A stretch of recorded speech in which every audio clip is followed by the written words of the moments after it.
আপনি অসহায়, আপনি আর্থিকভাবে স্বাবলম্বী নন, কিন্তু আপনি দিনের পর দিন আপনি নির্যাতিত হচ্ছেন আপনার স্বামী দ্বারা বা আপনার বউ দ্বারা এবং পারিপার্শ্বিক মানুষ দ্বারা যদি আপনি নির্যাতিত হয়ে থাকেন, কিন্তু টাকার অভাবে যদি আপনি আদালতে মামলা দায়ের করতে না পারেন, তাহলে কিন্তু আপনার জেলা পর্যায়ে আদালতে যে লিগ্যাল এইড সংস্থা আছে সেই লিগ্যাল এইড সংস্থা কিন্তু হতে পারে আপনার জন্য খুবই গুরুত্বপূর্ণ একটি জিনিস।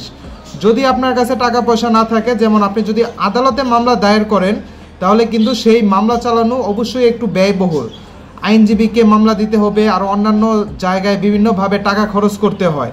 যদি সেই টাকা খরচ করার মতো আপনার সামর্থ্য না থাকে, যদি আপনি আপনার স্বামী দ্বারা নির্যাতিত হন বা শ্বশুরবাড়ির মানুষদের দ্বারা বা অন্যান্য মানুষদের দ্বারা যদি নির্যাতিত হন, তাহলে কিন্তু আপনি আপনার জেলা পর্যায়ে লিগ্যাল এইড যে অফিস আছে সেই অফিসের সাথে কিন্তু আপনি কথা বলে আপনি কিন্তু একবারে নামমাত্র বা ফ্রিতেই কিন্তু আপনি মামলা পরিচালনা করতে পারবেন।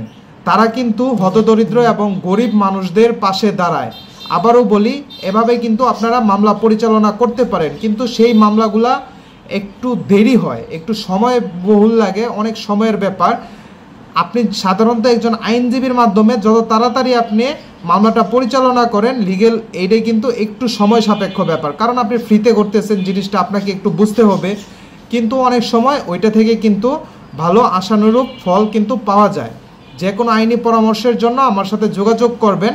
আপনারা যদি আমার চেম্বারে আসেন, চেম্বার ঢাকা জজ কোর্টে, অফিসের সময় কিন্তু সরাসরি সাক্ষাৎ করে আপনারা ফ্রি পরামর্শ নিতে পারবেন। ধন্যবাদ।